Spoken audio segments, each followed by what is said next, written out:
Hello, good evening everybody. My name is Shubham Jagdish and welcome back to the channel. CUET के अभी score cards आ चुके हैं। बहुत बच्चों के मेरे पास क्वेश्चंस आए, पर्सनली भी आए, ग्रुप्स पर भी आए, और उन क्वेश्चंस को मैंने सम अप करने की कोशिश की है इन द नेक्स्ट 3-4 स्लाइड्स, जिससे आपको भी समझ में आ जाएगा कि मुझे क्या करना है। एक सलाह जो कोई अच्छा या कोई जो जिसको भी तुम समझते हो उसके थ्रू अगर सही तरीके से मिल जाए तो आपका काफी सारी मुश्किलें आसान हो सकती हैं। तो मैं कोशिश करूंगा कि मैं आपको वो सलाह दे सकूं। तो बहुत सारे बच्चों का क्वेश्चन आता है कि सर मुझे सीयूटी के लिए ड्रॉप कर रहे हैं, should we take a drop, या मुझे क्या करना चाहिए। तो अकॉर्डिंग टू मी तुम्हें सीयूईटी के लिए ड्रॉप नहीं लेना चाहिए। कॉमन यूनिवर्सिटी एंट्रेंस टेस्ट के लिए तुमको ड्रॉप नहीं लेना चाहिए, लेकिन हां, if you want to give a shot for IPMAT preparations you can take a drop because it is worth it. ठीक है, सीयूईटी की आपने ड्रॉप लेकर अलग से आप तैयारी करना चाह रहे हो तो सजेशन मेरे बड़े भाई जैसा ये रहेगा कि मत ले भाई, कहीं एडमिशन ले ले and start preparing for your CAT और whatever examination you want to give in future. But rather than taking drop for CUET, in case if you want to take a chance for IP MAT preparations, yes you can definitely go ahead with the drop thing। अब वो drop तुम चाहे partial ले सकते हो चाहे वो full ले सकते हो, डिपेंड करता है। अगर कोई बच्चा इस बार आईपी मैट का पेपर नहीं दिया या दिया उसका सिलेक्शन नहीं हुआ और फ्यूचर में वो कैट का प्रिपरेशन करना चाहता है, तो सजेशन ये रहेगी कि आईपी मैट के लिए अगर तुम्हारा टीयर 1 कॉलेजेस में एडमिशन नहीं हुआ है तो तुम ड्रॉप ले सकते हो and you can thoroughly prepare for your IPMAT preparations because eventually it will help you in clearing your CAT. अगर अगले साल तुम्हारा नहीं भी निकलता है आईपी मैट तो कैट के लिए ये प्रिपरेशन तुमको हेल्प करने वाली होगी। ये मेरा पर्सनल सजेशन है, हो सकता है कुछ लोग मेरे इस जवाब से इत्तेफाक ना रखते हो, तो आई रियली ऑनर दैट। अगला क्वेश्चन मेरे पास जो आया सर वो आया, what will happen if I pursue my graduation from a tier 2 college. Sir मेरा दिल्ली यूनिवर्सिटी बीएचयू ऐसे कॉलेज में नहीं हो रहा है एडमिशन, मैं किसी नॉर्मल कॉलेज में, let's say national PG college, Lucknow university, अपने स्टेट यूनिवर्सिटीज से अगर मैं नॉर्मल कॉलेज से ग्रेजुएशन कर रहा हूं तो ऐसा तो नहीं कि मेरा करियर एकदम बर्बाद हो गया, मैं जिंदगी में कुछ भी नहीं कर पाऊंगा।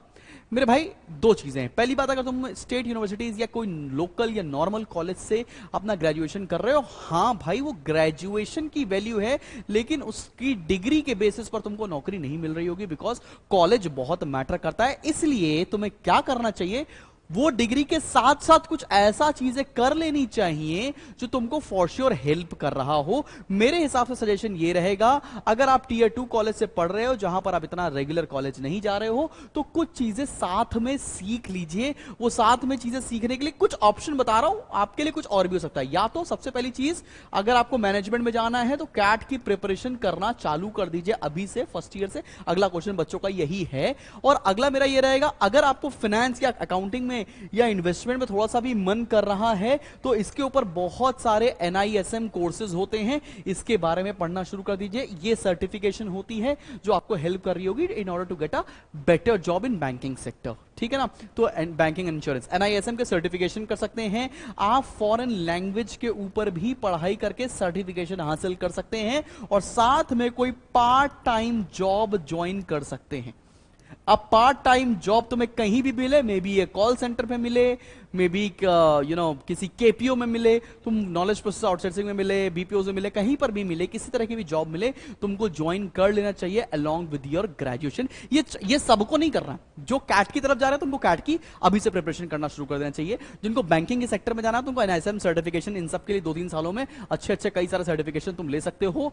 जिनको थोड़ा सा भी लगता है कि यार मैं लैंग्वेजेस में रुचि रखता हूं तो मुझे लैंग्वेजेस के ऊपर, जैसे EFL यूनिवर्सिटी, IFLU, उस English and foreign language university, तो वहां से तुम डिस्टेंस में लैंग्वेज इंस्टीट्यूट से सर्टिफिकेशन कोर्सेज हासिल कर सकते हो। और अगर तुम्हारा इन तीनों में करने का मन नहीं है, तुम definitely part time job join कर सकते हो। वो तुमको इवेंचुअली बेनिफिट दे रहा होगा जब तुम बाकी लोगों के बजाय अपना इंटरव्यू में बैठ रहे होगे। इसके अलावा जो बच्चे CA/CS करने जा रहे हैं वो तो उनके लिए कोई बात ही नहीं है, उनको प्रिपरेशन तो करनी है, वो CA/CS लगातार कर सकते हैं। CA में जो भी कोर्स आपको परस्यू लगता है करना चाहिए वो कर सकते हो। तो ये मैंने कुछ ऑप्शन बताई, ये करना चाहिए। अगर मैं होता तो मैंने क्या किया था, मैंने कैट की तैयारी करना शुरू कर दिया था और मैंने पार्ट टाइम जॉब करना भी शुरू कर दिया था। कैट की तैयारी कर रहा था, पार्ट टाइम जॉब ज्वाइन कर लिया था, क्योंकि मुझे कॉलेज तो जाना नहीं था बिकॉज कॉलेज में जाके भी करते क्या, टीयर 2 कॉलेज था, तो इसलिए। ठीक है, बात समझ में आ गई। आगे बढ़ते हैं। अच्छा, इसके बाद क्या होगा, लेट्स से एक बच्चा DU से निकला हुआ है और एक बच्चा हमारे लखनऊ यूनिवर्सिटी से निकला हुआ। DU टीयर 1 कॉलेज है और LU टीयर 2 कॉलेज है। तो इसे कंपैरिजन में अगर यहां पर एक बच्चा है जिसने कैट में 99.9 परसेंटाइल फोड़ रखी है, परसेंटेज नहीं परसेंटाइल की बात कर रहा हूं, और डीयू के भी बच्चे ने अगर 99 परसेंटाइल लेकर आया है, तो ऐसा नहीं कि तुम दोनों में बहुत ज्यादा डिफरेंस हो रहा होगा, बशर्ते अगर इसके पास कुछ और एक्सेस चीजें हैं तो मजा आ जाने वाली है। तो कैट के जब इंटरव्यू में बैठ रहे होगे तो वहां पर कुछ भी डिफरेंस नहीं मिल रहा होगा, इनकेस अगर तुमको मैनेजमेंट में अपनी एजुकेशन परस्यू करनी है। अगला क्वेश्चन जो बच्चों का है, बहुत बच्चों का था, सर मुझे मैनेजमेंट में जाना है, when should I prepare for CAT examination. तो मैं तुमको एक छोटा सा सजेशन दे रहा हूं, तुम क्या कर सकते हो, तुमने देखो सीयूईटी के इस साल प्रिपरेशन की, और इस सीयूईटी की प्रिपरेशन की, आईपी मैट की प्रिपरेशन की, मेरे साथ प्रिपरेशन की, या किसी और इंस्टीट्यूट से प्रिपरेशन की, तो तुमने कुछ चीजें सीखी होंगी। वो चीजें सीखी क्या, तुमने इंग्लिश सीखी और तुमने जनरल टेस्ट सीखा। जनरल टेस्ट में क्या आया था, कॉन्ट्स आया था, रीजनिंग आया था, जीके आया था, राइट। ये 4 चीज तुमने सीखी हैं कहीं ना कहीं, और अगर तुम मेरे से पढ़े होगे तो तुम्हारे पास स्टडी मटेरियल भी पहुंचा होगा, उस स्टडी मटेरियल से भी तुमने कुछ ना कुछ किया होगा। अब कैट इस साल नवंबर में है, और अभी अभी तुम ग्रेजुएशन में आए हो, ऑब्वियस सी बात है तुम कैट के एग्जाम क्वालिफाई करने के बाद एलिजिबल नहीं हो, लेकिन कैट एग्जाम ट्राई करने के लिए जरूर दे सकते हो। मेरी बात मानो, जो किताबें तुम्हारे पास हैं उनसे एक बार रिवीजन करो। बहुत जल्दी मैं सुदीप सर से बोलूंगा अभी कि कैट के लिए वो कुछ online classes for these 2-3 months बच्चों के लिए लेकर आ जाएं, सो दैट एक बार बच्चा कैट का पेपर नवंबर में देकर देखे कि बॉस पेपर मेरा कैसा हो रहा है। और ये मैं उन बच्चों को भी सजेशन दे रहा हूं जो बच्चे टियर 1 कॉलेज में भी जा रहे हैं, वो भी इस साल कैट का पेपर जरूर देके देखें, सो दैट उनको एक आइडिया लग जाएगा कि मेरी प्रिपरेशन कैसी है। बहुत सिमिलर प्रिपरेशन होती है, बिकॉज यहां पर भी आएगा क्या, यहां पर भी आएगी इंग्लिश, यहां पर भी आने वाली है आपकी मैथ्स और क्वांट्स और रीजनिंग, ठीक है ना।